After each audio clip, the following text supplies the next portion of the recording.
I hereby announce the Candioi County Board of Commissioners is now in session. Will you all please stand as we say the Pledge of Allegiance to our flag?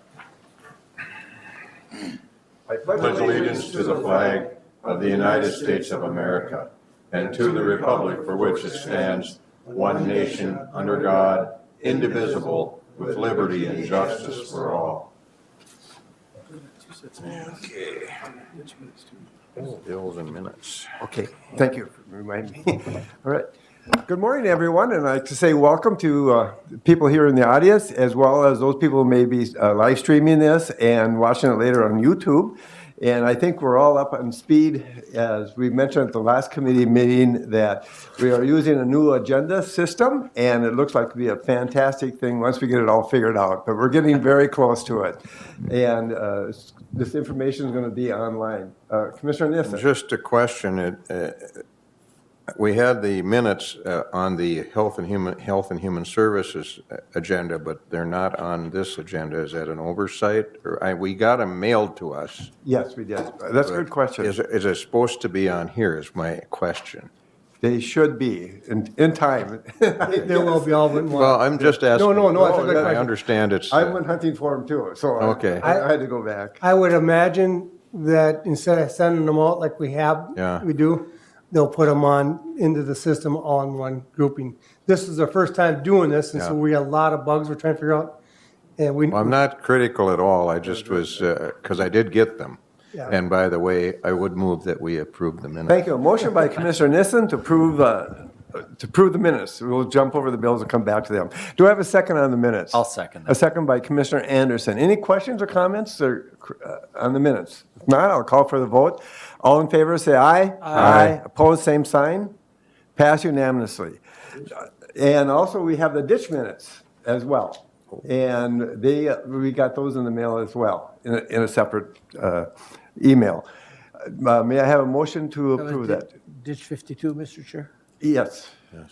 Who's, 10, County Ditch Yeah, several. 46, and JD 16, they had that. who? You want to put your mic down? so Who's you on? Yeah, that's from our last board meeting. Last board What do you meeting, mean? we Yes. had minutes for County Ditch 10, County Ditch 46. Lauren was here. Does it matter if you're on, I mean, there's some of those systems, some of us are not on. Well, no, this is County Ditch, so the So we had a dis- county commissioners are the Are ditch all. authority for all. Sure. At our last board meeting, we voted on. So no joint powers? No. Okay, I'll move on. Well, there was a JD 16 where you, as a board, changed the membership, Yep, but that was a county. again, yep, exactly. Okay, so I'll move on the ditch minutes. Good question. Thank you, Commissioner. I'll second that too. A motion by Commissioner Emdek, a second by Commissioner Anderson. Any corrections to those minutes, additions? If not, I'll call for the vote. All in favor, say aye. Aye. Aye. Opposed, same sign. Passed unanimously. You also received in your emails a copy of the bills to be approved. Any questions or comments? If not, I'll entertain a motion to approve the bills. I move we pay the bills. Motion by Commissioner Gardner. Do I have a second? I'll second. A second by Commissioner Nissen. Any questions, comments? Not? I'll call for the votes. All in favor, say aye. Aye. Opposed, same sign. Passed unanimously. Now, I'd like to move on to Mr. Kruna, Information Systems Director, and Mr. Kleindahl. Would you please come forward? And you got some information for us that you want to, a motion, I believe. I'll have Jay give the background what spectrometry is, Mr. Okay. Chair, and then I'll ask for a transfer of funds. All right. The program itself is the photos that we take, fly over the county, and we get a picture basically of every parcel in the county.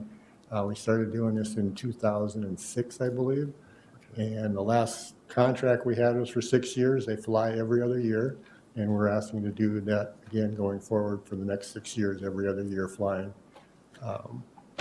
Larry's got the dollar amount, but I don't know what that is, but So for the two newer commissioners, maybe you want to explain what spectrometry is, so just so they kind of have an idea. It's a bird's eye view of the whole county from whatever elevation they take those pictures of. And what we use them for, the auditor's office uses them for assessing, so they don't have to go on site to the property. They have a program within that pictometry that is called Change Finder, and it will tell you from year to year any properties that have changed, size structures, anything like that, so they don't have to physically see those things out there. They can actually get them off the photos, and it highlights those for them to go parcel by parcel. So when they do their quints every year, they get that information back to them. We use it, in GPS, highway uses it, zoning uses it, so it's used in quite a few offices. Law enforcement could use it. If there's a hostage situation, they could utilize it. Just a question Commissioner or Nissen. comment, maybe, or a question and a comment. Proceed. I had this a constituent who they flew over and saw he had a building there, only it was a portable building, but he got a little bit excited because they wanted him to fill all the paperwork out as though it was a regular building. And so I think we got over that, but Those are the things they catch, though, that yeah, they see that's something you can't tell from above, no. whatever height they take those pictures from. The other thing is, can they, and it seems to me, I remember this from some of our gravel tax discussions, can they tell whether a pit has been, how much gravel has been taken out of a particular pit? It came up, I think, when we were building a road, maybe it was the dairy farm out west of town. They can see if there's been activity in the pit, so that's how they, That's how. not how much is taken out, but that there's activity in the pit, yes. Mr. Chair, I think we talked with the townships when you were the chair about that. Can we use that technology to see if somebody's taking gravel out of the Yeah, pit? and that's what I kind of. That's what you recall. remember, yep. So, So maybe these two new guys probably want to know And that. myself as well. Thank you. I heard it. Quite a contract, 25 pages. I'm assuming that was their standard contract. It's, each year has the same information over and over again in there. Okay. That's what it is for each of the 3 flights. Any other questions, comments? no, it didn't. Go ahead. So my question is, it's still flyover, it's not satellite type of, It's still flyover. it is, okay, and it's probably at like 20,000 elevation like they do for US. I don't know what they fly over at, but Okay. the resolution is getting much better. Yeah, people can't get by with anything, I mean. No, 6 and no, 12 they inch. can't. View, right, or like a 6 or 12 inch? They call it a 6-inch view, so if you look at the photo, I guess you'll really see what the Whoops, I got image looks like. Page here. And they said the resolution from the last 6 years is almost doubled from what it was, so we're gonna get a much better picture this year, Yeah. or next year when it starts anyway. We'll have Matt Runke come and do a GIS demonstration for the board here, and you'll get a bird's eye view with what you can see. As Jay spoke, we've been doing this since early 2006 or somewhere around there. Now, we're getting ready for the meeting. I was looking at the price, and the price for them flying over really hasn't changed much. They've really kept it within the amount.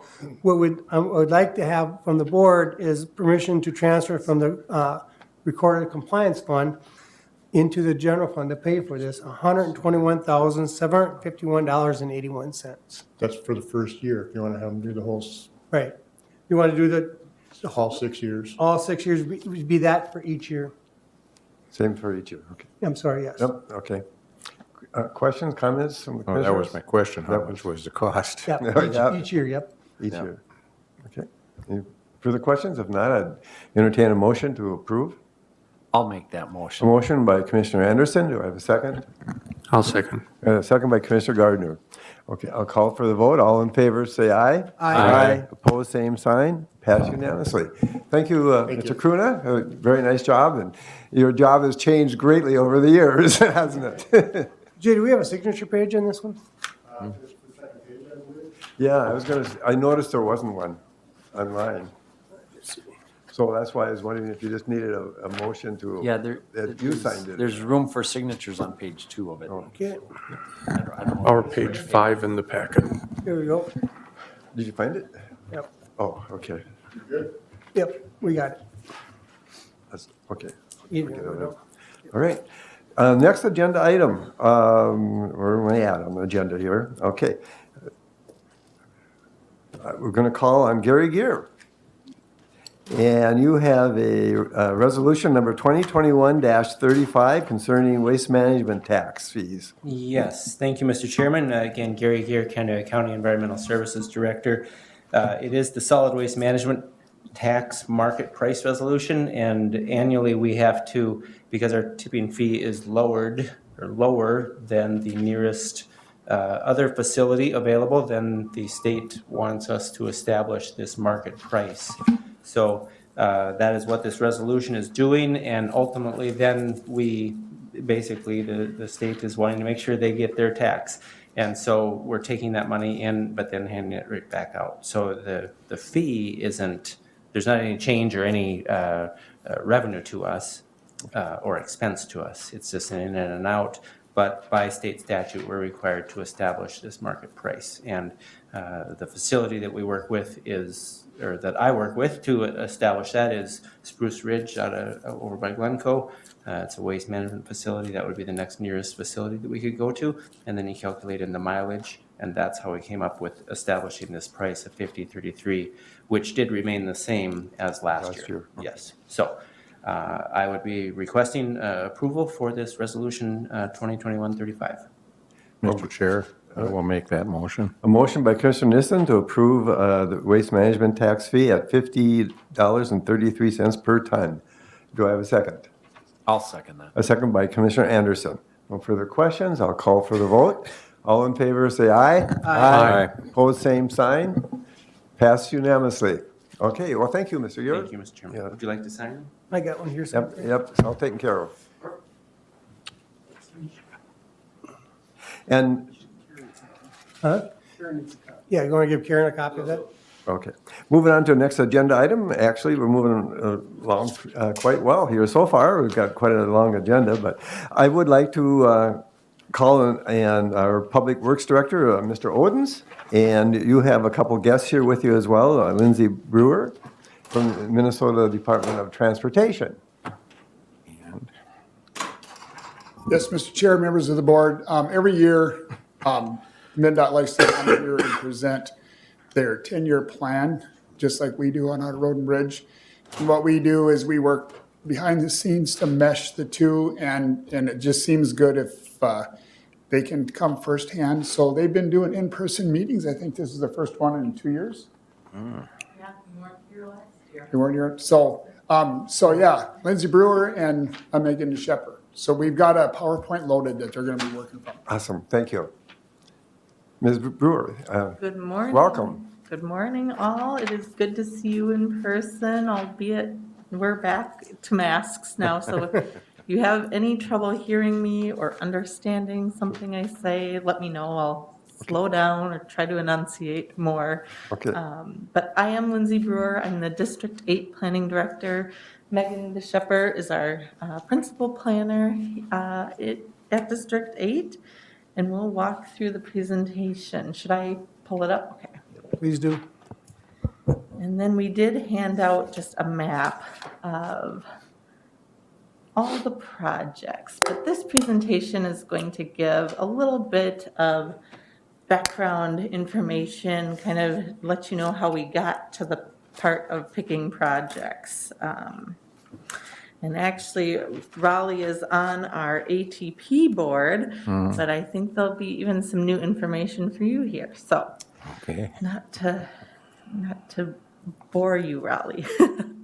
So first, I'll start off with our kind of an overview of our funding for the next 10 years, just projection of what we anticipate getting. You'll see it varies a little bit year by year, and that is based on some of the needs of our system to meet pavement and bridge performance. But generally, we're working with about $40 to $50 million a year to just give you a little bit of context about the projects selected.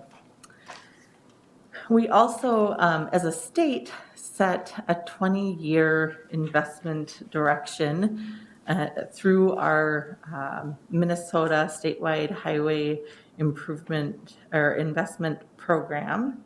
So for 20 years, we decide kind of what major buckets of funding all of the state's resources will go to, and you'll see different time periods there.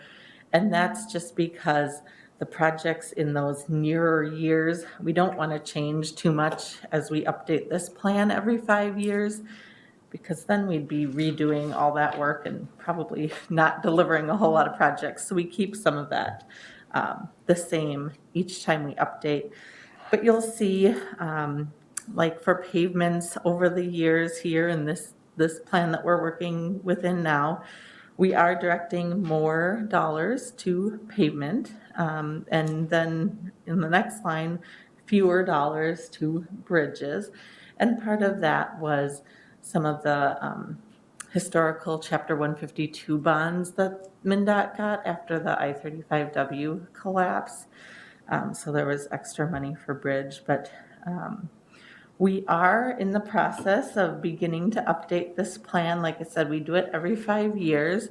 Some of you may remember the last couple rounds because we do quite a bit of outreach and solicit input to decide this investment direction. So it's not just MnDOT staff who decide where the money is going to go. So probably in the next couple months, our central office staff who lead this plan will be coming out to the districts and stakeholders within the district to, get your opinions. So I really encourage you to participate in that when you see the opportunity.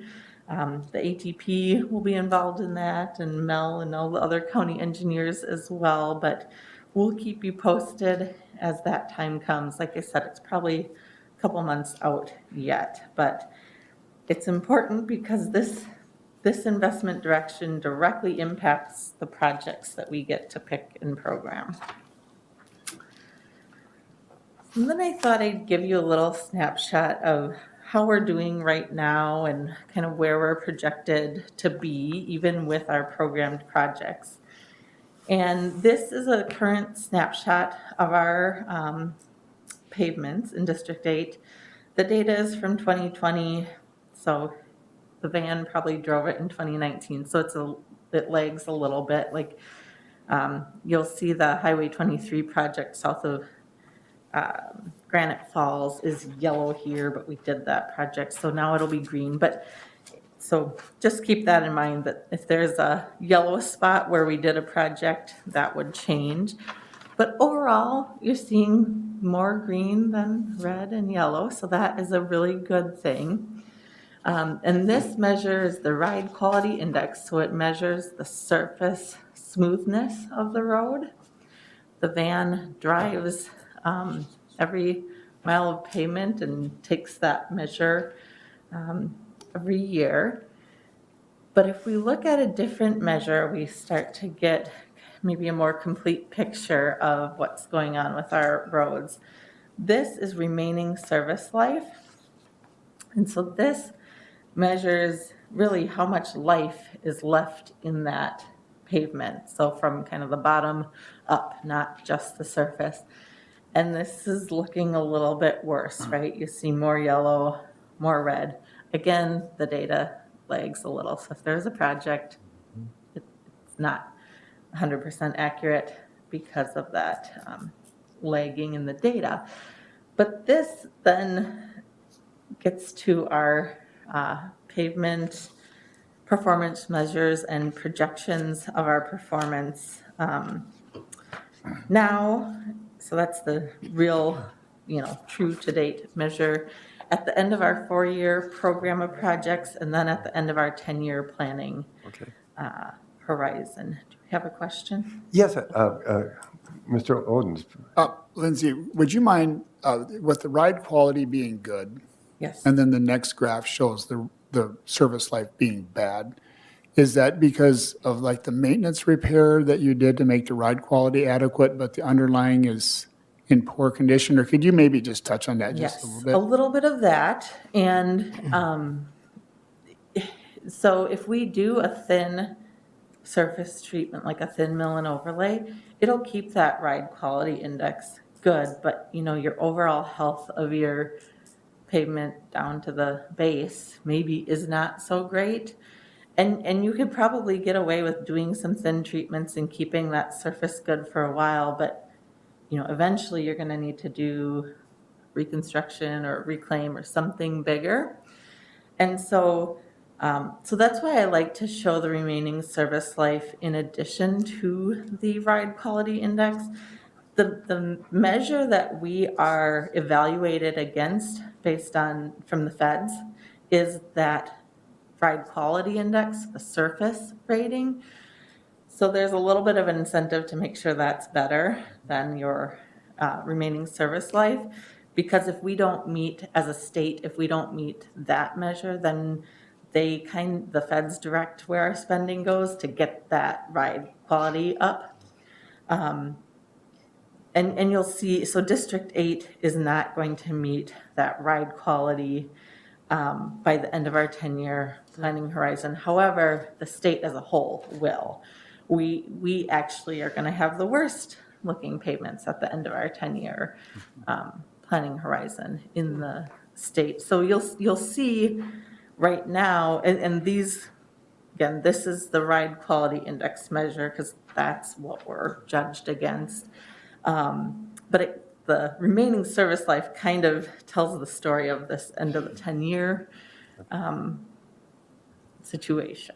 Okay. Yes. A question from Commissioner Anderson Yeah. and then Commissioner Emdek. Mr. Chair, yeah. So the reason why the ride quality might look good is because a road, don't they deteriorate from the bottom up? Is that kind of how that works, or? It kind Or of do I depends misunderstand because that? weather and oxidation and things can happen from the top down. But then you also get it from the bottom up. So it's Yeah. a little bit of both. Okay. And I'm not a pavement engineer, so that's probably as far as I can go on that. Okay. But a little bit of both. Okay. Yeah. Okay. Commissioner Emdek, please. So, thank you, Mr. Chair. You mentioned that we will soon be the worst of the districts in terms of our quality. Yeah. I mean, right now we are projected to be. Projected, right? So Yeah. it's, Hopefully we don't get there. well, my question is, if we have an investment in infrastructure from the federal level that works its way down through the states, will that measurement of being the worst play into the scoring system for where the funds might go to? Or maybe that's a question that you don't know the answer to. It does a little bit. So our distribution method for funding is based on condition.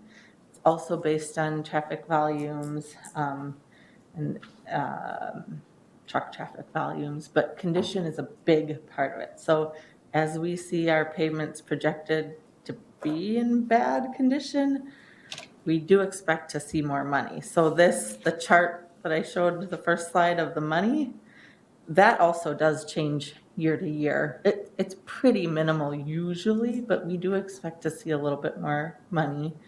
And we do, hope to see an overall increased investment with a new federal bill. However, as I've been reading through it, it looks like there's no additional money for pavements. There is additional money for bridges, EV charging stations, carbon emission reductions, and then the overall competitive programs. So it's a little disappointing for us when we know our pavements are in bad condition, but we also, that overall investment direction, the districts can deviate a little bit, so we could redirect more funding to pavements from some of the other areas. We just know then that we're not going to, be doing as much in those other areas. Okay. Commissioner Anderson, you had another So, question? yeah, I just have one more. So those roads that are in bad shape, does that mean you just completely take off the paved surface and then redo it? Or do you have to go down and totally redo the road, or is it just? It kind of depends. It depends on what the base is. So we have some roads that don't really have an aggregate base. They're just like either bituminous or concrete right on those. Okay. And we've been trying to get after those. Okay. Because we don't like that. It all depends on what the road is, where it is in its life cycle, and yeah. So it depends. Okay. Commissioner Gardner had a question as well. Thank you, Mr. Chair. To your response to Commissioner Indek's question about condition playing a factor, I would, maybe more of a comment than anything else, assume that politics is at the federal level is probably going to play a even larger role in whether or not some of these items are funded. That would be certainly incumbent upon our elected representatives at that level, our representative in Congress, and then our senators as well. And we're also competing with the other districts, and in particular, I would say the Metro for some of that funding. So. Yeah, I will just say that it is distributed by a formula, so we don't have to like compete or solicit for our funding every year. We just are basically assigned what you saw on the first slide every year based on the total allocation that Minnesota gets. So we don't necessarily have to fight for it, so to speak. But if our representative in Congress, for example, is fighting for additional funding for us for our roads, that would be a good thing. Definitely. Yep. Thank you. As Commissioner Gardner said, I'm sure District 8 is one of your favorite districts, so we compete with the other ones. Commissioner Nissen, did you have a question? No. Oh, okay. No, not at Please this point proceed. anyway. Sorry to interrupt you. No problem. Ask questions anytime. That makes this easier for me and more fun for you. So, I mean, if you look at today, we are meeting performance standards, not even 1% poor on our lower volume roads or the higher volume roads, so the NHS or the non-NHS. The green is our higher volume roads, the blue is our lower volume roads.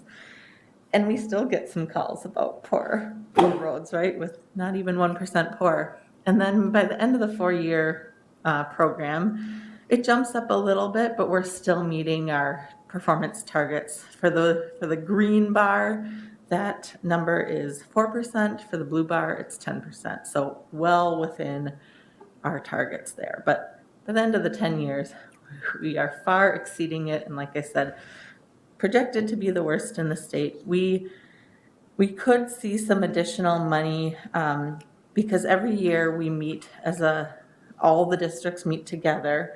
And if there is a district that's, really not meeting the performance targets, we can rebalance things statewide to try to address that. And so our meeting this year, everybody kind of took note of this and they thought, okay, let's watch it over this next year, and we meet in the spring, and then see what happens on the federal level, and then this coming spring we'll reassess, and so maybe we'll get more money that way.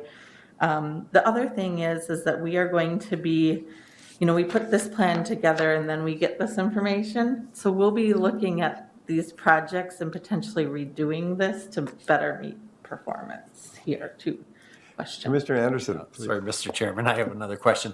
So when you're looking out like 10 years, is that if we do nothing, or is that Good question. including our projected repairs and maintenance? This estimate includes everything, all the projects you see on this map. The one thing it does not include is preventive maintenance. So like seal coats or really thin overlays, and our maintenance, like patching, because we list that in our program as a lump sum, and we don't identify a location until closer to when we do the work. So the modeling system can't project that forward. So this is kind of a worst case scenario. Also, the system tends to be a little bit more conservative than what we actually see in the field. So it's kind of good news, but the trend is going in the wrong direction, because last year that blue line at the end of the 10 years was about 12%. Now it's up to almost 19%. So still concerning, but might not be as bad as this looks. Commissioner Nissen. Yep. Please. Highway 12 in Wilmer is scheduled apparently, according to this, for next year, but I see they're doing some milling already. Are you just ahead of schedule, or is that just No. a preparation? So our fiscal year runs from July 1st to June 31st. Okay. And so that project started in August, Okay, I think the 23rd. And so So that's it's a fiscal 2022. 22 Right project. here. All right. Yeah, okay. glad I asked, because Yep. And same with the one from Wilmer to Pennock. I haven't been out that way So, recently. and I just drove that this morning. I don't think they've gotten started, but they're supposed to be done mid-September too, so we'll see how Okay, well, that goes. explains that. Yes, yep, so most of the time it's in the actual year that you see, but there are times, and on the slide, I think it put under construction, so sometimes it's different. May I just add, as long as we're talking about some clarification, this is on the agenda is called the CHIPS plan, or CHIPS Performance Plan, and that really stands for County Highway Improvement Plan, am I correct? And- Capital Highway Investment. Oh, We wish it all went to the county. yeah, right, yeah. Sounded good, though. Capital. Sorry, I should have Right there, Capital clarified Highway, that, I'm I'm sorry, yeah, I sorry. was wrong. But, and the reason I want to mention it too, there's so many acronyms, I and know. we also deal with another CHIPS, but it's in a whole different department. Yes, so. yes. Well, just funny story. Forget which board I was at, and there was a reporter in the room. And she, after the meeting, after I presented all this, she came up and asked me, so what chip seals are you doing? So, sorry about that. I should have clarified. No, please proceed. So, and then on the good side, you'll see it does decline, maybe not as, alarming as our poor pavements, but we do expect that our good roads are going to be falling out of good condition. We'll see a lot more in fair condition. We have the same projected data for our bridges, and this is a much better situation. You'll see for both our higher volume and lower volume roadways that we will be meeting the poor or close to our poor targets. And that doesn't mean that it would be like a fracture critical bridge or a bridge would close down. It just, if it's in poor condition, it might have some like load restrictions or things like that. And then we see the good condition falling and more bridges going into fair condition as well. But again, not nearly as alarming as the pavement side of things. So then we get into the projects, I guess, an overall map of our entire district, and then I zoomed in on Candiyohi County, and then kind of from there zoomed in on specific projects. So this is one that we were just kind of talking about where it's a fiscal 22 project on Highway 12. This one is a medium mill and overlay from just east of CASA 1 in Pennock to the bridge that's over the BNSF rail line by Genio. And this had a start date of August 23rd. And like I said, I drove it this morning and I don't think they've started yet. But should be complete by the end of or mid-September. And they're supposed to start milling this week. The cost estimate is $721,300 or $636. The project manager is Jacob Miller, but now that it's moved into construction, Al Cetrum would be the more appropriate contact if you had questions or comments. And this was the one that was discussed earlier too in Wilmer, and I know this one's going on because we saw the pilot cars out there today. And so medium mill and overlay from 6th Street to 6th Street East to 24th Street, again, under construction. Cost estimate, about $573,000. Jacob Miller was the project manager and Al Cetrum is your construction manager. And it looks like this one will be ending about mid-September as well. These projects both have web pages, and they give an update each week as to what work was complete and what should be next. So if you're looking for more information, our public affairs staff keep the website's up very well. Actually, that's where I go for a lot of the information too, because it is easy to find. And this one I know you're pretty familiar with. I know Mel is very familiar with. Probably doesn't want to hear about anymore. So this is a 2022 project that really is in calendar year 22. So it's constructing the reduced conflict intersection, or a J-turn, at Highway 9 and 23 in New London, and also doing that mid-block crossing work on 9 in front of the school. So, and then bump outs on some of the corners that you can see there in orange as well. And then the county work, obviously separate from our work. Mark Klima is your project manager. And at least last week when I went on the website, there is a virtual open house that's still open, taking public comment and input on that. And then the North Gap, also for 2022 and calendar 22. This obviously is the 4-lane, filling the 4-lane from Painesville to Richmond. And the cost estimate I did for both the North and South Gap, $94.5 million from Corridors of Commerce. So that's not included in that funding graph that I showed. That's just our formula funds. Lance Kaltoff is your project manager. And again, there's a virtual open house that's still open online for public comment right now. The next one then would be the South Gap. So similar details, just from New London to Painesville. Different project manager though. Christine Aber is the project manager for that. And again, there's an open house available right now. And both of these projects do have extensive information online and have for a while.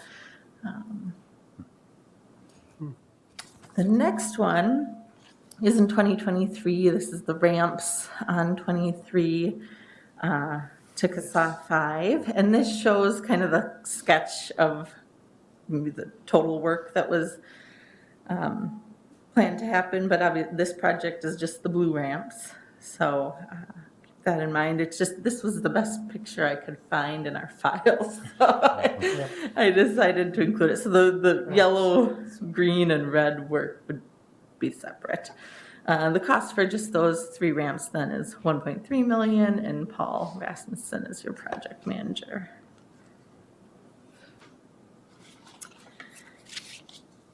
The next one is in 2024, and it's left turn lanes on 23 and CASA 1 for about $1.2 million. And this was a special solicitation project from the Minnesota Highway Freight Program. And Jacob Magus is the project manager. So hopefully keeping traffic more free flowing on Highway 23. The next one is very similar project, but on Highway 71 in 2025 to construct left turn lanes at CASA 3, almost $800,000, and this was special solicitation through our Highway Safety Improvement Program. And Jacob Magus is your project manager. So again, trying to keep that free-flowing traffic on 71.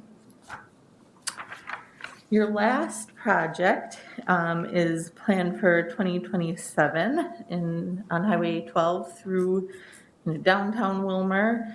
This will be concrete pavement rehab on the concrete portions, and then a medium mill and overlay on the bituminous portions. We will do ADA, so sidewalks. That's the Americans with Disabilities Act, which for us means redoing sidewalks, pedestrian ramps, driveways, and aprons to make it all smooth. And that'll be from just west of 11th Street West to 6th Street East in Willmar. Cost estimate is $1.7 million, and Phil DeShepper is the project manager on that. And we do plan, we've been talking about this for a while, and we keep pushing it back because it gets more complicated, but a potential demonstration or temporary project to help pedestrians cross kind of in that western curve by Frida's.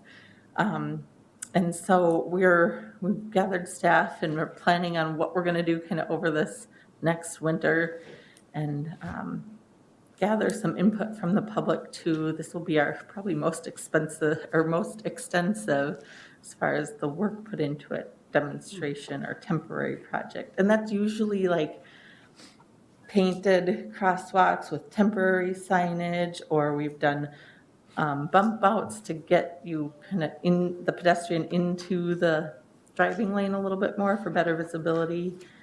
Or we've done like a median for pedestrians with paint and things. So it's kind of hard to explain, but that's what we're planning. Commissioner Gardner, you had a question, please? I do, thank you, Mr. Chair. Quick question for you on this inset map here. Yeah. This piece around the bypass, around That. around Wilmer.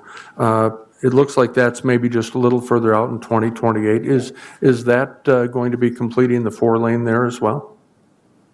No, this is an unbonded concrete overlay only on the 4-lane section. So the 4-lane would end kind of where that brown line ends. It's not building the 4 lanes. It's Okay. just a resurfacing of the 4 lanes. And then once we get into that 2023 project where you're doing the ramps over on the southwest end, at that point in time, then the access on and off that we currently have on County Road 5, excuse me, not County Road 5. Yeah. Is it County Road 5? That's going to end, and it'll be all on-ramp, off-ramp, and we won't have that conflicting intersection there anymore. At-grade intersection. You know, I'm not sure where they ended up on that at-grade intersection. Do you, Mel? Yeah, when the ramps are done, They'll take it out? they'll take that out. That's the yellow line on your little map. Yeah, well, I know that at one time they were talking about adding the ramps and keeping that, but okay. So the connection onto Highway 23 will go away. It will just be ramps. It'll be a full interchange. Yep. So this is phase 2 of 3 phases for us, which I know that it seems to feel like it takes forever, but it does. I mean, I will admit that, but you want to maintain traffic so they can get to where they want to go. And the only way you can do that is to phase it in. And otherwise you could just close it all down for a year or two, but that doesn't work very well either. And then funding has a big part of it. And even just, environmental documentation and preparing the plans takes a while. Acquiring right away, I mean, for us, that takes about 2 years. So. I keep hearing from people that they can't wait for that intersection to be closed. So hopefully the sooner the better. I would agree that it's confusing now a little bit, but it'll get better. In 2023, I know from, the public's perspective, it's still 2 years out, but from our perspective, that's right around the corner, so. Yeah, so a lot of Not that people, it it's helps them, but- confusing too, and I've gotten calls about, they think they're all done, this is the way the final project is, and it's far from done. I had a lot of Commissioner Nissen, please. Yes. comments on that at the fair. Mel had provided me with a picture, and there was an amazing amount of interest in that, that those on-off ramps happening. Yeah. And I thought Mel had them moved up to 2022, but I can't remember for sure. Well, Mr. Chair, Maybe it's fiscal year 2023. that was my point exactly, Mr. Chair, is the ramp project itself, the plans are pretty close to being done. Yeah. And so, we're working on the right-of-way part right now. And I know they're working on some of the permitting right now. So, I mean, not to give you false hope, but, the goal would be to work into this fiscal year issue that Lindsay talked about with Highway 12, But we're going to keep it in construction year 23, even though For fiscal year 23, maybe construction year 22. 22, but the word now would still leave it in 23 no matter what. I mean, but if it can move up, then that's good, because we would like to move it up. Because it's not there's not a lot of traffic impacts. There's no detours involved. It's all off-road. You could start it anytime, pretty much. So there's no issues really, other than just getting it into the work program. And funding, Yeah, because yep. it is a state-funded project. Yep. Yeah. Actually, the feds probably wouldn't allow us to So we're do these looking ramps. at possibly a year from now or a year and a half from now. But it'd be fiscal year 2023 and 2022. Yep, okay, thank you. Mr. Emdek, you had a question? Yeah, excuse me, thank you, Comment? Mr. Chair. Kind of two comments, one to your, seems like a long ways away, but it's just around the corner, and the other one having to do with future projects. And I think it must be just about 5 years ago that Larry and Mel and I sat down with John Hughesby and started talking about the ideas of how we can get these ramps completed. And yeah, it seems like a long time ago, so 2023 for us, based on that, is right around the corner, I'll agree with you. The other point I would make is that there's a big element missing here yet, and that is the 4-lane between this bridge and where the 4-lane hits in. So to Commissioner Gardner's point about continuing to advocate for funding to, fix these links as we move forward, that's going to be a big deal if we can get, the grade's there, if we can figure out how to get that 4-lane done. It wasn't very long ago, I was coming back from Raymond or someplace, and, I drive that quite a bit. And sure enough, I just about forgot that this is no longer Yeah. 4-lane at this point. And it's really easy to do. Good I'm point. surprised we don't have more accidents, but as people, like we did at Roscoe a few years ago with that family, so, thank you. Yes, and I think Commissioner Emdek, you speak for the whole board on that. That is a major concern, I'm glad you brought it up. Please proceed. That kind of brings me to the end. I maybe will just mention on that, extending the 4-lane to work with the Highway 23 Coalition on that. I know they identify projects every year, couple years, and I think, I know that's on their radar, but I don't believe it was one of their 4 projects that was identified for this year. I think that's true, Mr. Chair, I'm sorry. Please proceed. I think that's true, but we felt like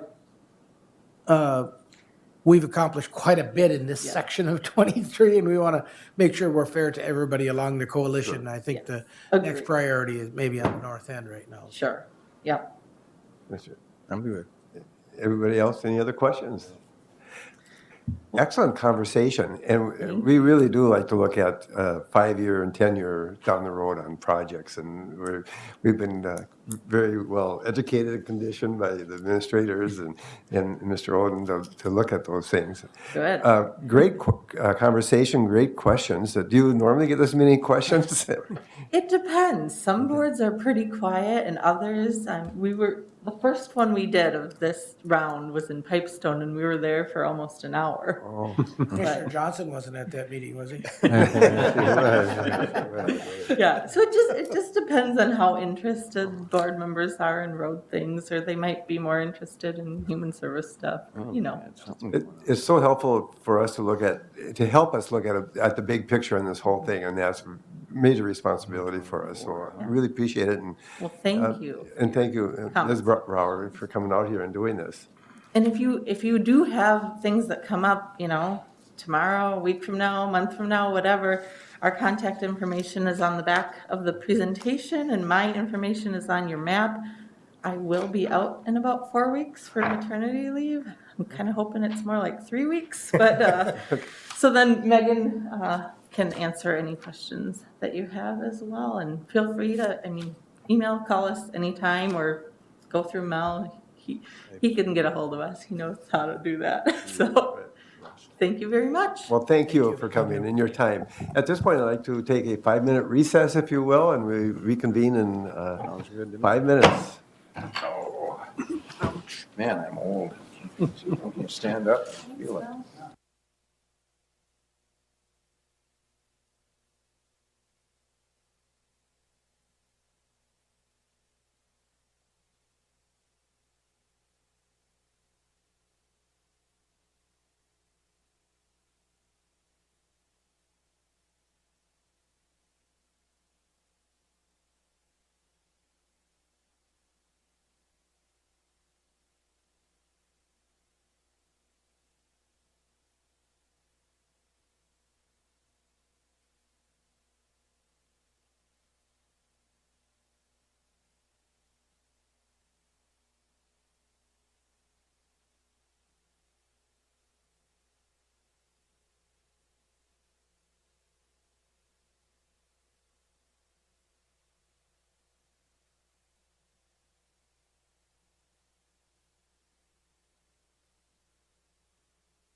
inspector guy. Logan, are you about ready?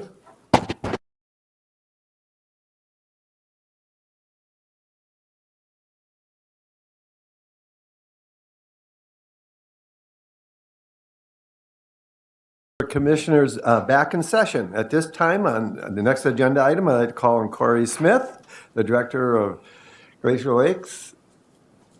And you have a water supply plan you would like us to approve, and you can update us on that? Alrighty. Good morning, Mr. Chair and members of the board.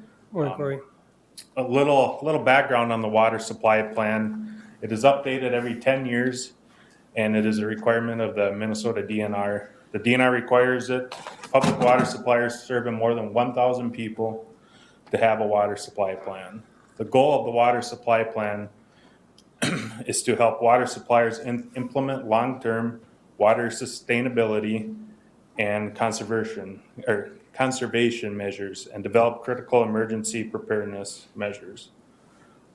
As you may recall, last time I was here, we adopted that critical water deficiency ordinance, and that was kind of the last piece to this puzzle. Okay. The Minnesota DNR, they sent a letter in end of July saying that they approved it, and now they're just looking for our approval. So I guess my recommendation is to adopt the water supply plan and to authorize staff to sign on behalf of Glacier Lakes. Mr. Chair, I would move on adopting the water supply plan. Motion by Commissioner Emdek to adopt the plan, and a second by Commissioner Nissen. Any questions or comments from any board members?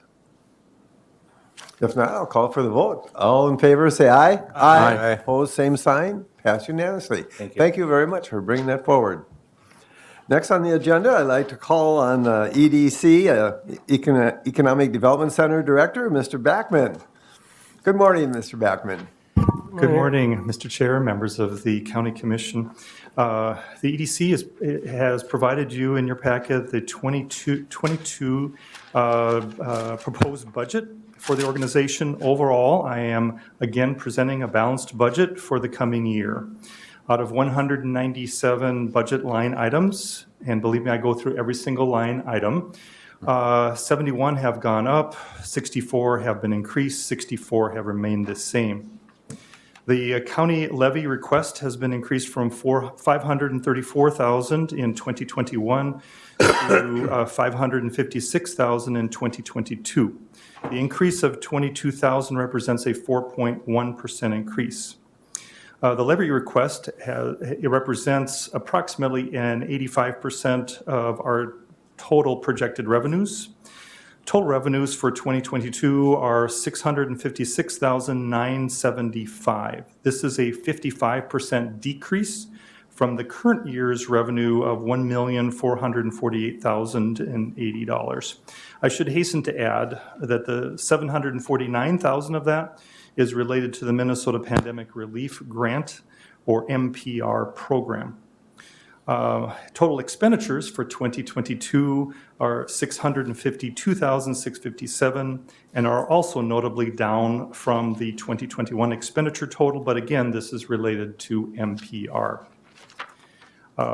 And I should add that the EDC's Joint Operations Board met on July 8th, and the Joint Powers Board met on July 22nd, and both unanimously approved the proposed 2022 budget for the EDC.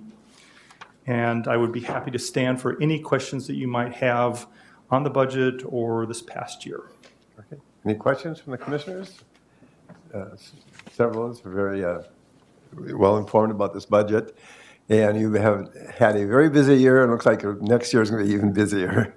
Yes. Yes. Now I'll entertain a motion to, or Commissioner Gardner. Thank you, Mr. Chair. I would move adoption and approval of the EDC budget for 2022. Okay, a motion by Commissioner Gardner to approve the budget, and a second by Commissioner Nissen. Any further questions? If not, I'll call for the votes. All in favor, say aye. Aye. Opposed, same sign. Pass unanimously. Thank you very much. Thank you. Aaron. And since we're on the committee and there's committee reports, do you want to just talk a little bit more? I'm just joking. I'm just joking. We give committee reports of our committee meetings, and I figured this one I wouldn't have to give one. Mr. Kleindahl, Administrator, Thank you, Canyon Mr. County. Chair. I want to thank Aaron Backman and Jill Bankston. They're both presenting their budgets and stuff today. The partnership and relationship we have is great and good communications and stuff. And so I just want to say publicly thank you to both of those. I'm here to present the 2022 proposed budget. As you know, we started the budget process in May. And it has gone through several processes. This year's process has been no different. When we do the budget, we take a hard look over several years. We try to plan for a multi-year budget when we look at things, how things might be impacting, what things are coming down the road that we should be saving up for, just like you would do on your personal budget and finances at your home. We also look at ways that we can, use our reserves in areas that are one-time funding. We look at ways that we can reduce our expenditures, and then we all look at ways that we can, how do we increase our fees, and what can we do to offset that? Kind of like a three-legged stool. And so as we go through the process, we kind of look at that and balance it out. We are submitting a balanced budget this year. Our overall budget is $78,842,600. Of that amount, the levy request after the county program aid, the total net levy would be $35,335,704. That comes about by receiving $2,364,496 of county program aid. And for the legislators who work with us on our county program aid, this is a true tax relief directly to our citizens of Canada County. We take those dollars of those county program aids and take them directly right off the levy. Without those dollars, the levy would have been $37,700,200. So I ask and request that we continue to get county program aid, as it is a direct tax relief for the public. And so as we go through the budgets and stuff, that we continue to do that. So, Mr. Chair, the levy that I'm asking the board to certify is for $35,335,704. As we certify the budget, this is the initial certification. The budget can go down. The actual certification, the final certification, has to be done by December 31st of this year. We can lower the levy, but we cannot raise it once you certify it today. Is there any questions? I'd just like to, for the public's information too, this is at the point now that we are, as a board, have to find the balance between the county needs, which we've been hearing a lot about the budget process, and with some reports from the different department heads and stuff about the needs of the population of our community. We also have to balance that, what the community can afford as well, and we're looking at that. Mr. Kleindahl and we just had a long meeting not too long ago, about a week ago, and it was probably one of the longest budget meetings for some time that the county has had, and examined this closely. My view is that it's a pretty flat budget, and we've had some major changes and major expenses, and part of this budget, we're using reserves as well to make it work. At this point, any other questions or comments from any of the board members? Otherwise, I'd entertain a motion. So, before you motion, just so for the public information, then this is a 1.5% levy increase we're asking. We're also taking $921,000 out of reserves for the landfill costs. Thank you. Commissioner Gardner. Thank you, Mr. Chair. I move approval of the Canada County budget for 2022. We have a motion to approve by Commissioner Gardner and a second by I'll second that. by Commissioner Emdek. Any further questions or comments? Just a brief comment. When we first started talking about this, and I was getting some help from you understanding this, Larry, I said flat out, there's no way you can keep this under 3%. And with the effects of COVID, all of the different impacts that have happened just over the past 12 months, and then all of the needs, especially in human services and so forth, county attorney's office, that type of thing. I saw no way you could do it. It's testament, I think, to the prudent fiscal leadership that you and Commissioner Nissen and all of our past commissioners, their oversight and your work has been incredible. And I just want to thank you for that. Half of what I thought you were going to be able to do, and we're going to be able to maintain the high service delivery expectations that people have of us. Thank you so much. Thank you. Very well stated, Commissioner Gardner. Any other questions or comments? Okay, we have a motion and a second. I'll call for the question then. All in favor, say aye. Aye. Opposed, same sign. Passed unanimously. Well, thank you. And now I'd like to call upon the director of the HRA, Jill Bankston, and you had a tax levy request. This is Good morning. A day of a lot of requests. Thank you. It's that time of year. Chair Berg and members of the Board of Commissioners. Jill Bankston, Executive Director of the Candioi County HRA, and I'm going to give you a little report on our past year activities. And as Chair Berg mentioned, request our tax levy for 2022. So I believe you have in your packet a handout from us, and I'll just recognize our Board of Commissioners here. Dennis Anderson is our chair. Mike Malone is our vice chair. Dawn Witt is our secretary. Mary Sundin, Javier Valenzuela, Doug Fenstra, Carmen Clemenson, and I have an error on our board liaisons. Steve Gardner is our representative for our Candioi County Board. Thank you, Commissioner Gardner. And Audrey Nelson represents the Wilmer City Council. So a few highlights from the past year here. Our fiscal year is also July 1 to 6/30 to June 30th. And in this past year, we implemented a Minnesota Department of Employment and Economic Development Small Cities Development Program for the city of Wilmer. And this was a $1.2 million grant award for them, and we're using it to rehab 13 owner-occupied homes, 13 businesses in downtown Wilmer, and Hanson Apartments. The apartment complex rehab is done, and we have requested and received an extension on our the grant award from DEED for another year. During this past year of COVID, there were many times when homeowners did not want people in their houses, when contractors didn't want to go, when I did not want to send staff in. The supply chain for materials, as we all know, has been interrupted, and as prices were escalating very rapidly, contractors didn't know how to bid on projects. So we have been granted an extension for another year. We provided $1.9 million in rental assistance payments to 175 landlords and for 303 households in the county.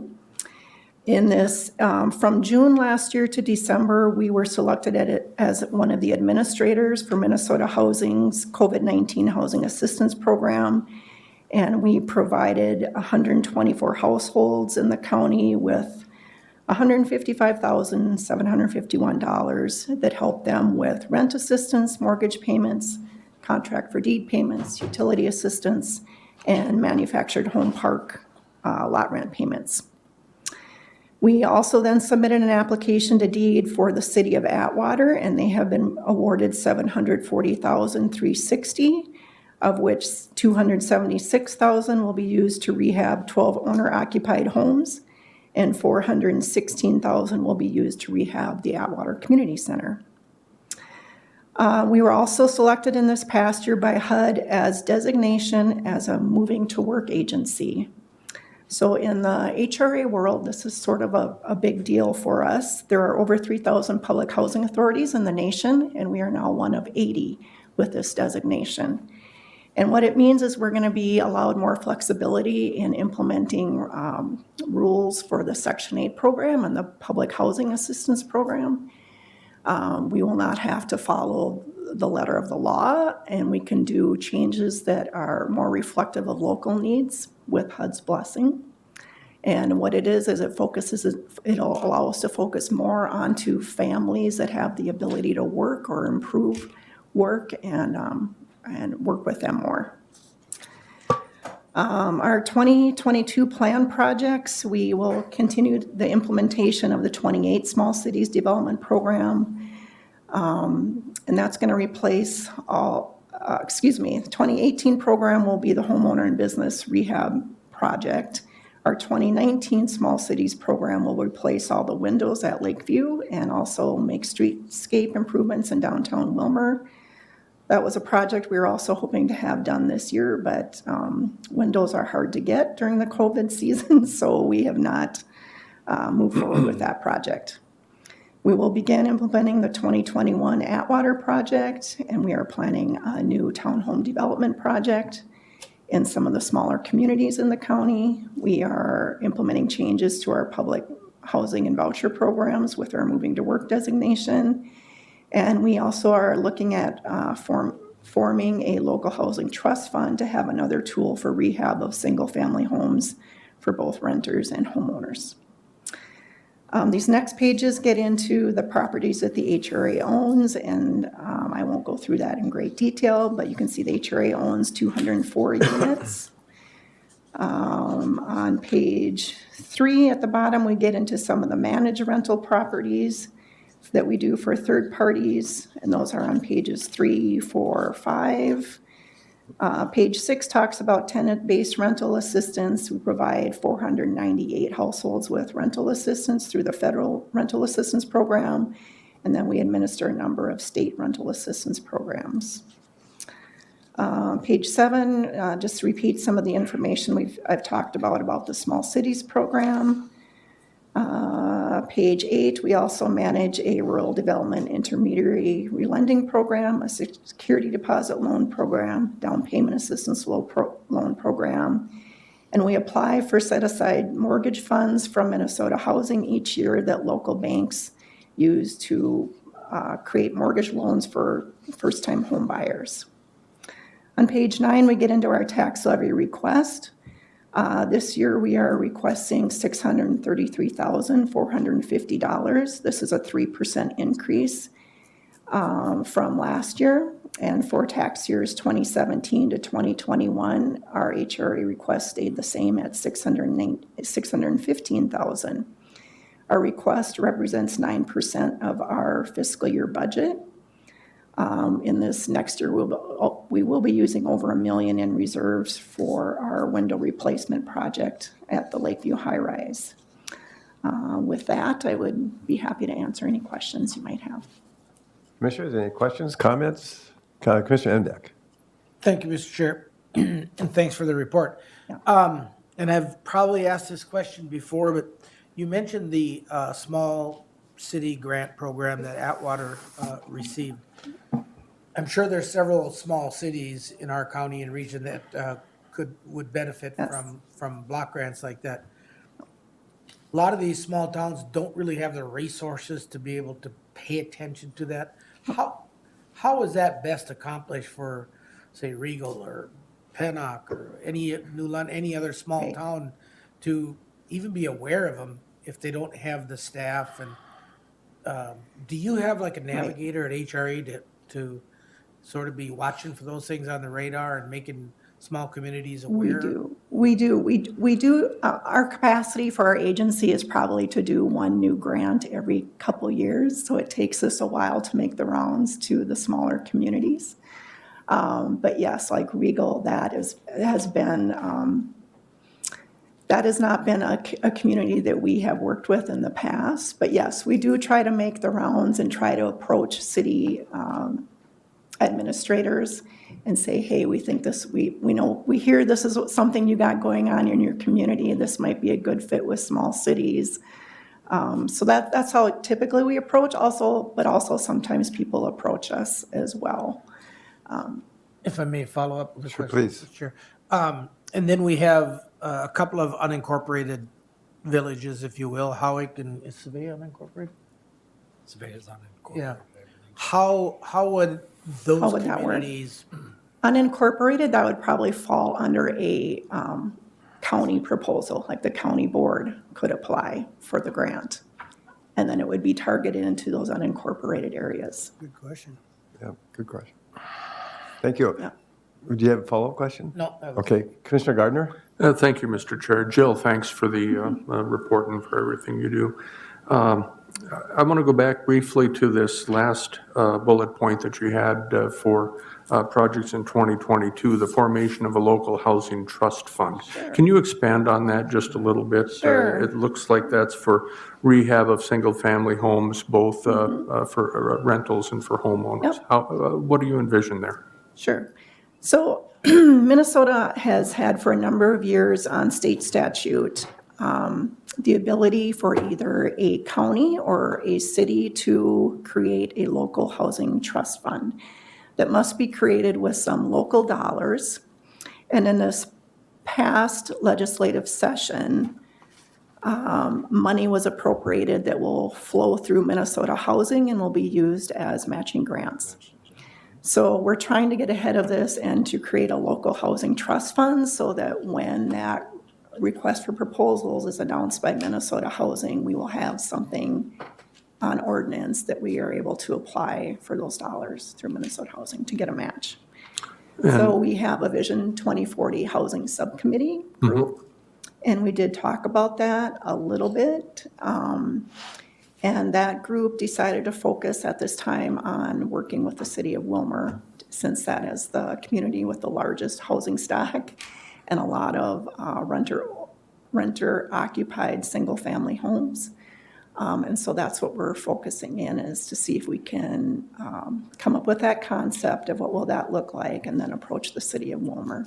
Sure, and I can tell you from having walked my district last year during the election, a lot of homes needing a lot of attention, and not just there, but all across the city. And we're seeing a larger percentage of homes that are being rented out now, as opposed to being owner occupied. But even owners who can't necessarily even afford to fix up the homes that they live in. Ultimately, people are making economic decisions, and sometimes that is to let the property go back, especially some of the landlords, because frankly the incentives are a little messed up. So. Okay. Administrator Kleindl, you had a question or comment? Did you want to address anything about the ARP funds and what kind of funds you have? It kind of goes with Commissioner Gardner talking about lead abatement and some of these homes and stuff, or were you looking at with ARP funding? As far as, are we getting Are you getting your own track for housing? The only thing that we see coming right now to us for housing is an increase in probably housing choice voucher funding, which it's very difficult for households to use those vouchers. It's hard, there's just not enough housing stock that fits within the federal payment standards that we're required to stay under. So, but outside of that, no, we don't see any money flowing through to us. I did have a question. Any guesstimate about how many people you do serve in Kansas County in a year? In a year? Or some other time frame? I would say between 900 to 1,200, just depending on what's going on, households. Okay. Any other questions, Commissioner Gardner? No. I will move approval of the HRA levy request for 2022. Motion by Commissioner Gardner to approve the HRA request. Second by Commissioner Nissen. Okay, any further questions or comments? A very good report. I'll call for the vote now then. All in favor say aye. Aye. Opposed, same sign. Pass unanimously. Thank you for this good update. Thank you, everyone. And all you're doing and touching so many different people in our community. And now, Mr. Odens, and you are going to talk about the old Mill Spillway, and I believe there's a guest here too as well, and Ron Werder. Yeah, thanks, Mr. Chair, members of the board. Yeah, Ron Werder's here, representing the owners. That's up to you. I don't know if Ron wants to speak, but if you're so inclined, he might be willing to speak. But I'm going to have a few things that I'm going to put the first thing up on the screen And what I want to do is maybe back us up just a little bit, just to make sure we have a baseline of where we are for discussion purposes. And then I thought maybe I'd talk a little bit about the process where we've been, and then maybe the process where we see this going. So, all right. And maybe for the sake of this, Larry, if we could maybe just zoom in right on this Later, okay. piece right here a little bit. That's good. That's good. So a little bit of a background here. I think we've talked about this in front of the county board maybe in the last few years. Yeah.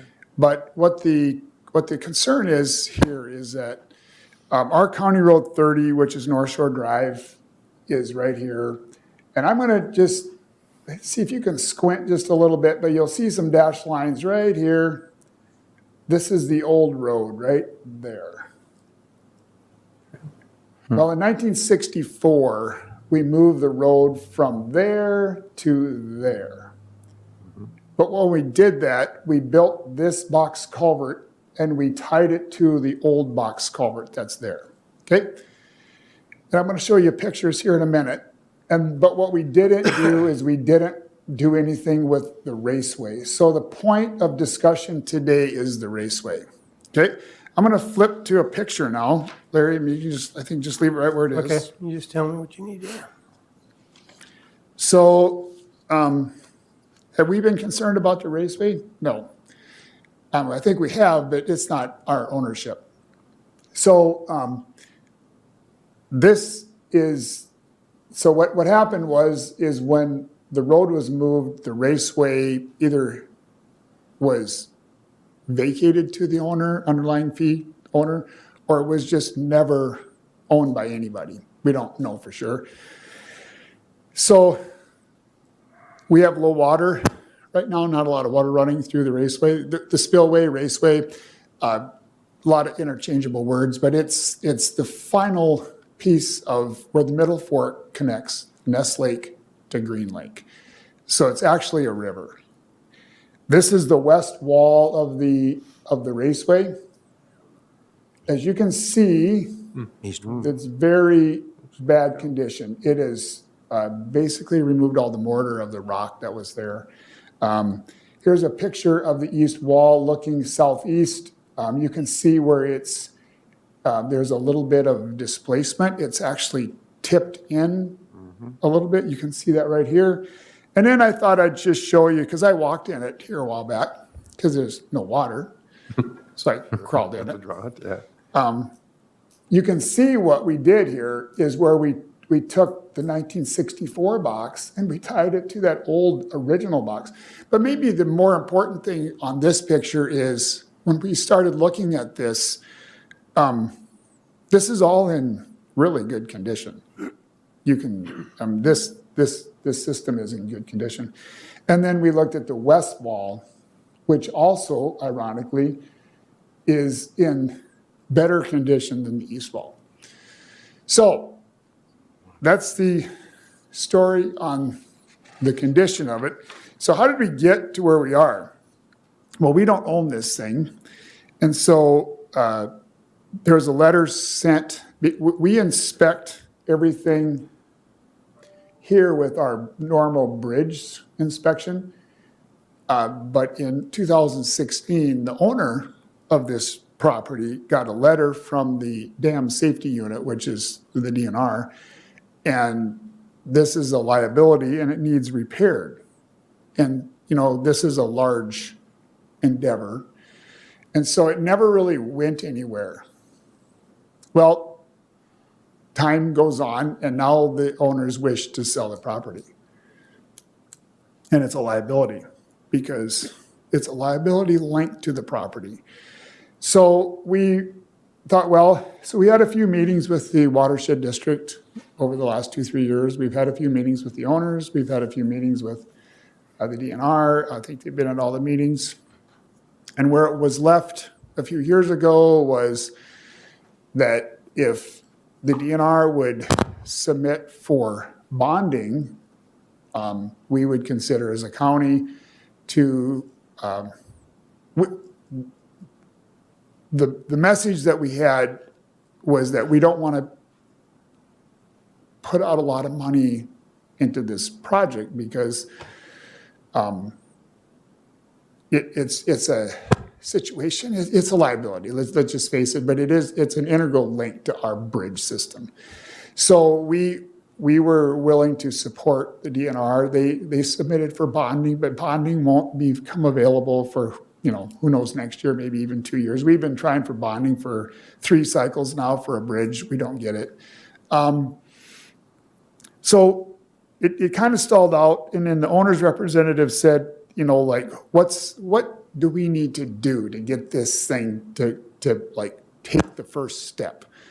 And so what we said was, well, we need a feasibility study because that's like the first step. If you even do DNR bonding, you need a feasibility study on what are you going to do if you fix this thing and we get bonding? I mean, there's a certain amount of minimal reporting procedure that you need to do. So we met and said, well, why don't we just get the cost of a feasibility study so we can take this first step. And in the meantime, I did a little work on pursuing some funds because we were going to go after state funds anyway. And I thought, well, maybe there's an option that I could go after some funds that I'm aware of through my connections. And so we were able to secure the avenue of getting those funds with the critical link that we get the right-of-way right here in county ownership. Okay, that's like the critical link here. If we don't get some right-of-way here to own this entire study or this entire asset, then we can't participate from a state funding standpoint. So I was able to get that. It would fund engineering, it would fund construction, it would fund some costs. So we met here August 31st, and we engaged the concept of hiring more engineering. They're pretty integrally aware of this project to give us a feasibility study. And so that's what's in your packet, is a feasibility study to study what to do here. We would like to fast track, and maybe, Larry, we can maybe pull it up off the. I don't know that we need this anymore. Okay. So what we do, we thought, well, let's get this feasibility concept to the county board for consideration. We have a draft municipal or a memorandum of understanding that I put together. That would be a next step, but I just wanted to get some of the pieces in order. But basically the process that we would see to get this to move forward was, the first thing that needs to happen would be the land transfer. There's got to be some instrument that we would get the land in our ownership. There's got to be an understanding with the underlying property owners that there's got to be an easement or some permanent right-of-way for us to construct this, because that's going to be a requirement to use the funds that I'm aware of. And then, of course, the permitting. So before you is a feasibility study from Moore Engineering. The amount is $36,500. It goes through 10 tasks, and they're going to look at 3 different alternatives for the repair. One's just to line what you see, one's to partially line, partially do a new wall, and then the other one would be to reconstruct a raceway. So we had an online meeting to kind of revise and refine this feasibility study last Friday, and I feel good about it. It's my recommendation, Mr. Chair, to authorize staff to sign this feasibility study on behalf of the county. Okay. Commissioner Emdek, question Thank you, Mr. Chair. or comment? I've been part of this conversation for whatever, 3 years. If you say it's 3, I'm going to believe you, but it feels like more. And it's clear to me that something needs to be done there. we own most of it. I think we should own the rest of it so that we can fix it in the way that it needs to be. Now, that doesn't mean that we have all the responsibility, and the owners and the everybody involved is very eager to bring resolution to this issue. I'm a little nervous that a part of that wall, the east side of that wall, is one freeze thaw cycle away from tumbling right into the thing. And if that happens, a good chunk of the shoreline right there would probably end up in Green Lake. And so I'm anxious, as we all are, to get this dealt with. And everybody is working together. We had a meeting on Saturday morning, which was very productive. And I would certainly endorse, and I'd move to get this feasibility study done. It's kind of like, I think it's a County Road 26, Raleigh, over at West Norway, where, if we knew what we needed to do over there, we could start to figure it out, but we don't know what we need to do. Ditch 27. 27, thank you. So those feasibility studies are important to figure out how to proceed, and that's the first step. And so I move that we... We have a motion to approve a feasibility study. Do I have a second? I'll second. A second by Commissioner Gardner. Any questions or comments? I'm reading between the lines, and the Lake Association is supportive of this. Owners. We've not gone to the Lake Association, Mr. Chair. I guess the way we would see it is, this is when we do public infrastructure that we may go to them in terms of information, but we don't need like a permission, if you will. No. Because it's way larger than that. I mean, No objection at this point of anybody. not that I'm aware of. Okay. No. Commissioner Gardner. Thank you, Mr. Chair.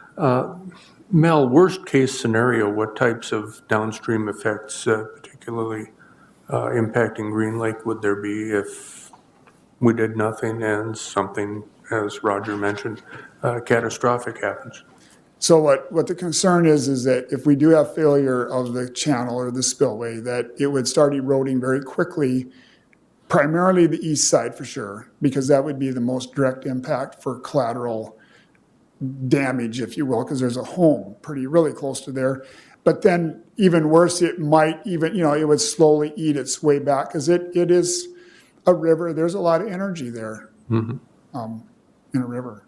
And upstream, it's an entirely different ecosystem than it is in upstream in Green Lake. So could you be looking at things like runoff silt?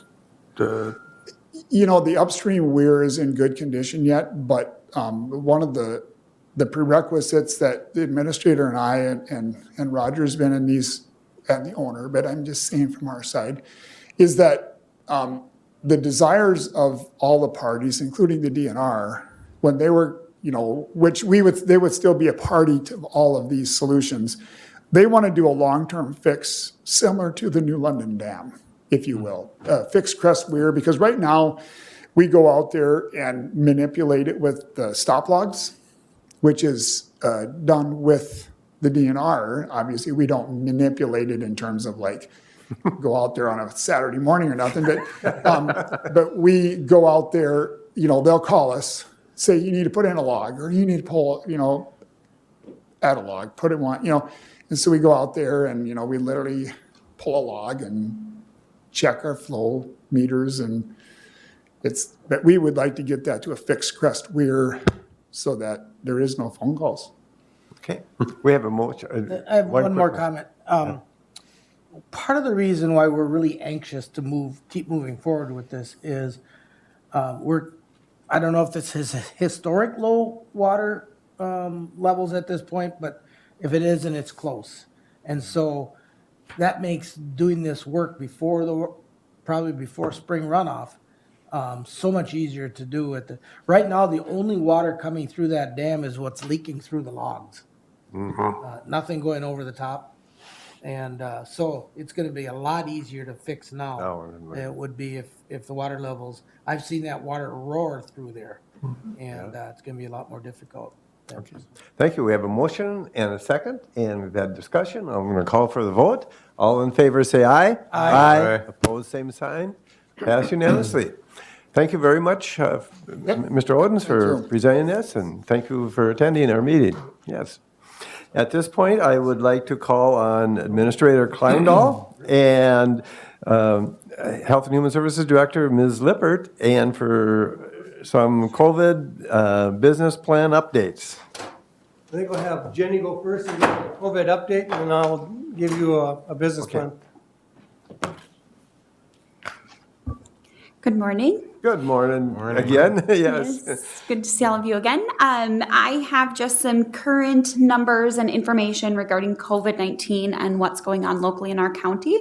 So we are continuing to see increases of COVID cases within Candioi County.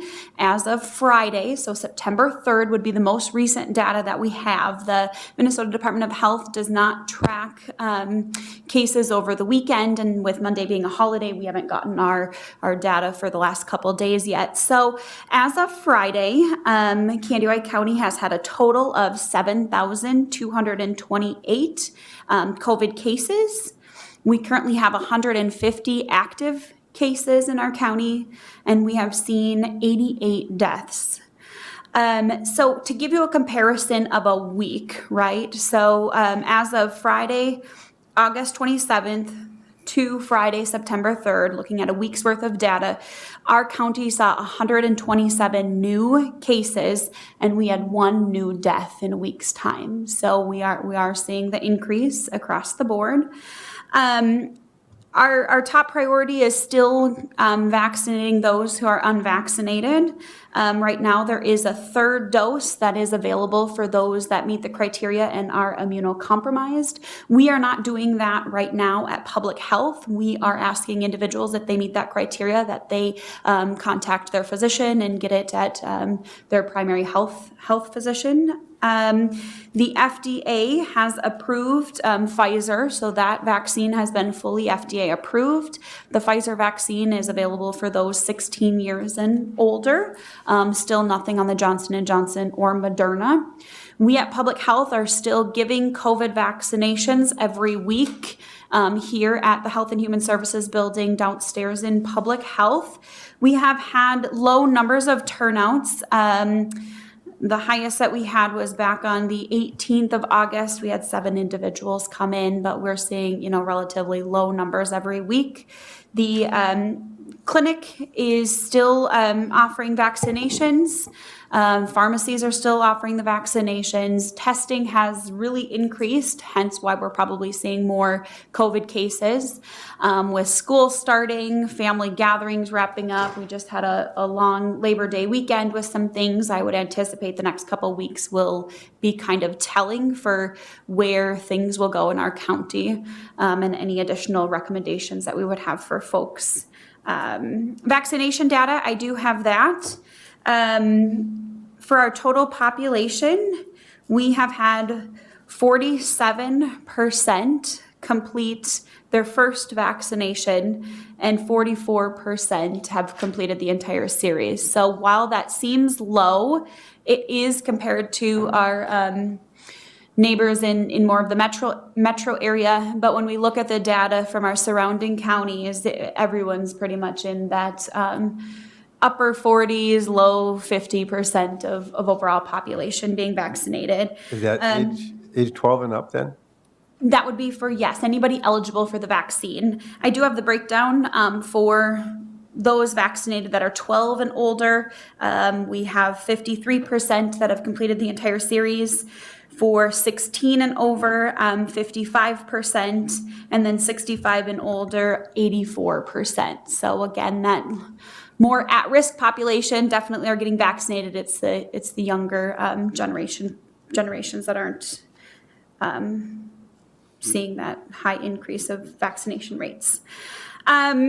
We are working hard and have been working hard with the schools and offering any guidance that we can as children go back to school.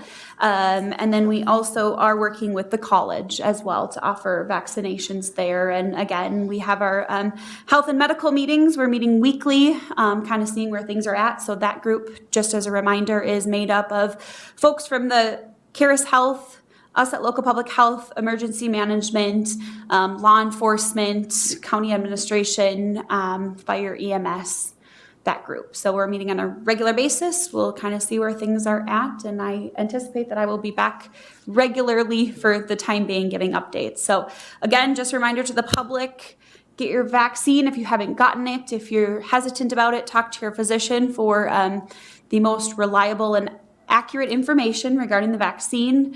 If you are unvaccinated, please wear a mask when you're out and about. Please stay home if you're sick. Now we're at a point again where I would recommend testing. If you're sick or been exposed to somebody else, continue to wash your hands, and hopefully we can keep everyone safe. One quick question or comment about your breakdown of the percentages that have been vaccinated. If you're looking at the breakdown, if you can look at anybody under age 65, the odds are greater if you meet somebody that they're unvaccinated, correct? Yes, that would be accurate. So there's a greater than a 50-50 chance everybody of those people would be unvaccinated. Thank you. Commissioner Emdek. Thank you. I have a quick question and then a comment. The question, you mentioned a third dose for those that are qualifying.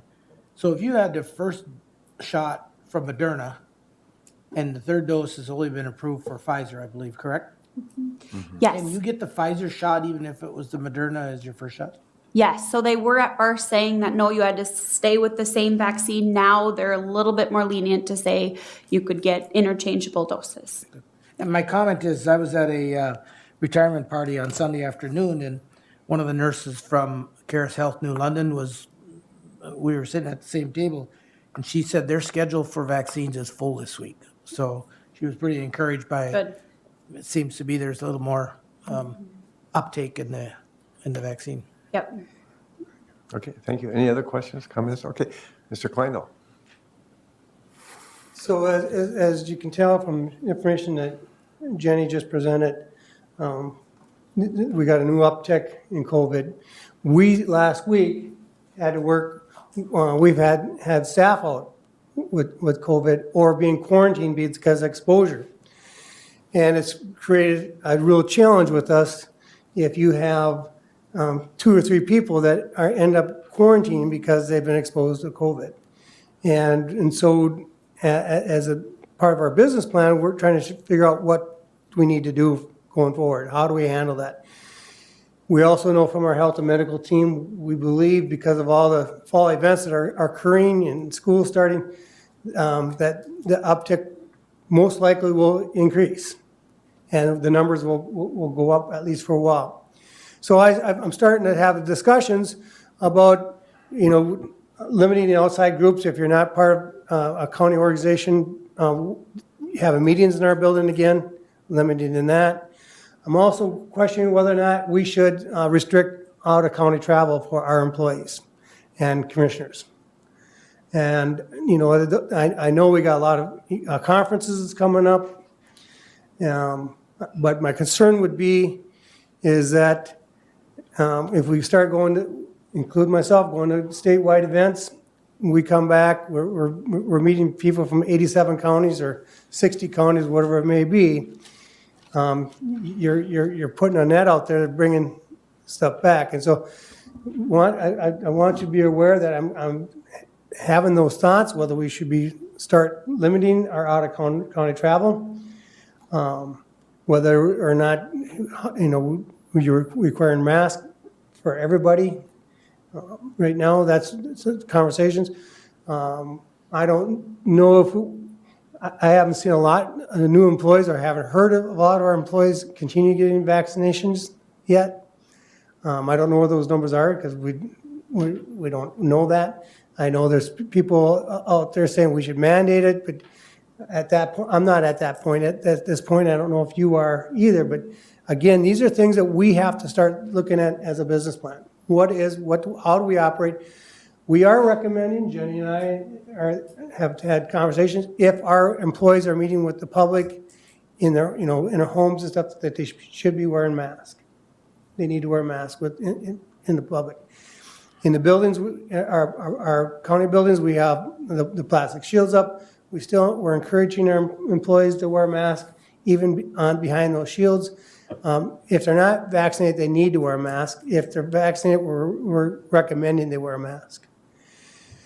I also would like to have you extend my authority, that last time we had a board meeting, that you gave me the authority to close the building zone and go back to appointments only or recommending mandatory mask. I said I'd bring that back to you on this date. Again, we can review it constantly, gives you the authority. Where do you want to go?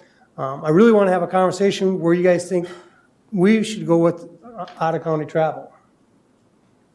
And what are we going to do? Mr. Emdek. Thank you, Mr. Chair.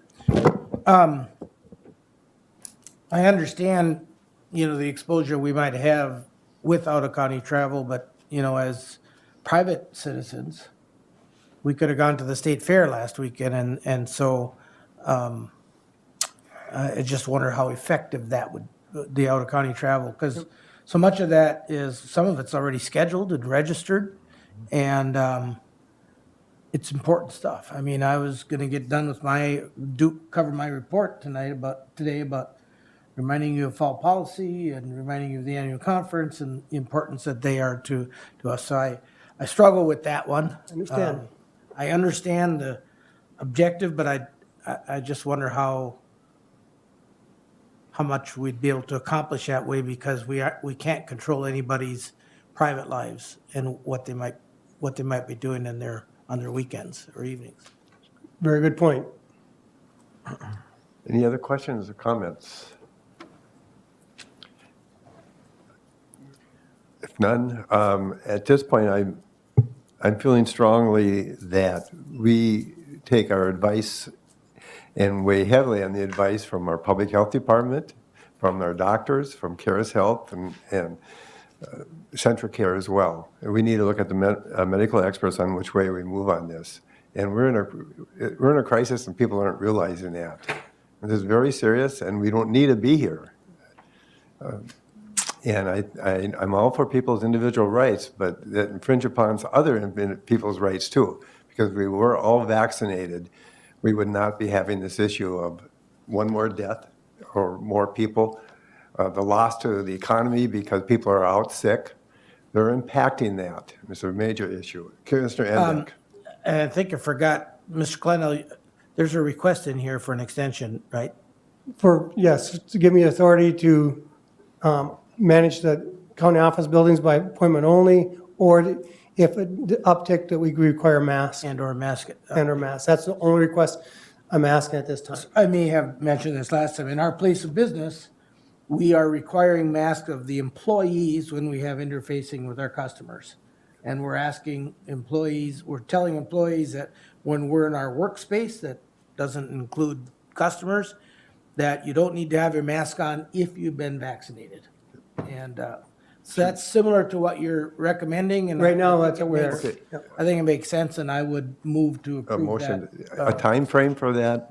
I'll bring it back to the next board meeting again, because this way you continue to have that authority where we're not on emergency powers right now. Okay. And so that gives you, as the board, a chance to review this at each board meeting. I'll second. A second by Commissioner Gardner. Any further comments or questions or discussion? Okay, I'll call for the question. I'll call for the vote. All in favor, say aye. Aye. Opposed, same sign. Pass unanimously. Thank you for this update, and I know it was a very positive thing today about the budget, but this is kind of a downer that we have to go down this road. But thank you, everybody that's involved in this and putting yourselves out there and making these tough decisions. And these are tough. And if you travel, if you're going to conferences, whether our employees are watching this, or take precautions. Don't do anything silly, and even on your private time, do the right thing. it not only affects you, but affects the people we serve and your coworkers. Right now, if they quarantine, they're taking their vacation or sick time. Yeah. So, Okay, thank you. Thank you, Jenny, for being here as well with that. Next, we'll move on to Administrator Kleindel's updates. so one of the things I want to bring at one of the future board meetings, again, I was talking about the budget's done now, and talk about the American Rescue Plan. How do we want to break into committees? As you talk to your colleagues around the state, or as you go to your conferences and stuff, let's kind of model what some of the other counties are doing, so we don't invent the wheel. But I think how we kind of did some of the things with the CARES dollars, I would recommend we kind of set that time as format. It puts at least one commissioner on every committee then, sometimes two, and I think that is really beneficial. It really brings some dialogue and keeps everybody in the know. The difference between the ARP dollars and the CARES dollars is we have a longer time frame. And so a lot of our committees with CARES, we had weekly meetings. With ARP dollars, you may not need that. It might be harder to maintain that continuity because of the length of time. But those are things that we will talk about as a group. But I would ask that you kind of talk to your colleagues and see how you'd like to handle this. So that's all I have for an update. Okay, thank you. Any committee appointments from anybody? If not, also anything on your calendars? I noticed one thing on our calendar on the 18th is the Going Green volunteers. They need for that, and that the public know that that's going to be taking place at the old recycling center, and they can use some volunteers to help out there. Any other questions or comments for calendars? If not, I'll call for our committee reports.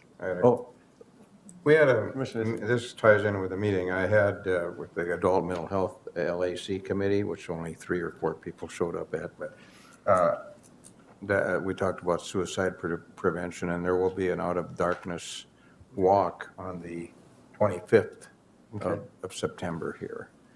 And I got to give a little plug in for our historical societies having Railroad Days on the 18th and 19th, which is, they've got a tremendous amount of things set aside. There's a full-scale, over at the community center, full-scale model train setup of the Wilmer Rail Yard. For those of you who used to play with trains when you were little, this is an unbelievable undertaking. Big trains. And so those would be, I think there's also an Alzheimer's walk. So those of you who have, that's probably on the 18th as well. Okay. Do you just want to continue to proceed? And Got a couple other on the calendar. Oh, another I've got calendar? one. I have the township meeting on September 14th Okay. from 6 p.m. at the lower level. Correct. Okay. All right. Just a reminder, Mr. Chair, thank you. Just a reminder to everyone and the general public, Flags of Honor dedication this Saturday, 11 a.m. On 9/11, and I believe also Prairie Pothole Days that afternoon. A lot of things coming up. Yep. Mr. Odens. Just a lot going on this weekend, I Yeah. guess. On the public works side, at downtown on Saturday from 10 to 1 it's called Touch a Truck, where there's a lot of, the county, the city, I believe the state's going to have equipment there for youth to come and see the equipment that we drive. We're going to have our new tandem down there, plus the new blade that we just purchased. So that's from 10 to 1 on Saturday. Fill up on pancakes and then go touch a truck. There you go. Okay. Any other calendar stuff? Well, I should, Dwayne this is his area, but Atwater's having a threshing bee also. Oh, yes, that too. On the 11th. I've been to that. That's kind of a fun one. Yeah. Okay. Now let's move on to committee reports. If you can try and make them brief, or we're running over schedule. why don't you start with Commissioner Gardner and work this way? Thank you, Mr. Chair. Enjoyed our time on open mic with myself and Commissioner Nissen a couple of weeks ago already. And the one thing I have to report on, Humane Society found a van.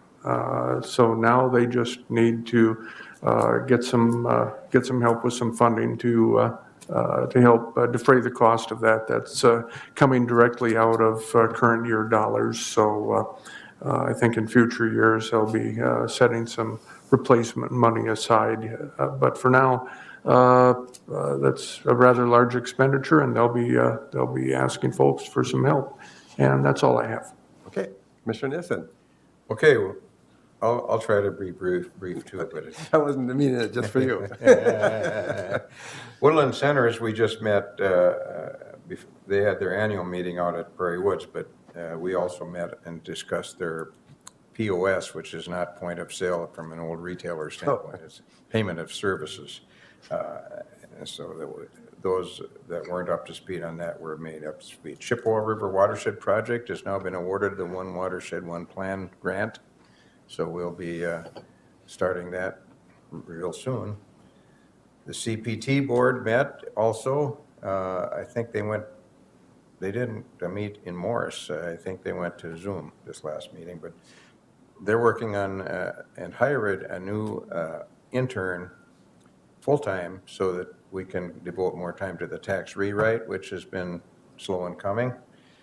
West Central Industries is working to hire an HR company to do their human resources work because it was really tying up Renee way too much, and can do it for probably less than to hire a human resources person.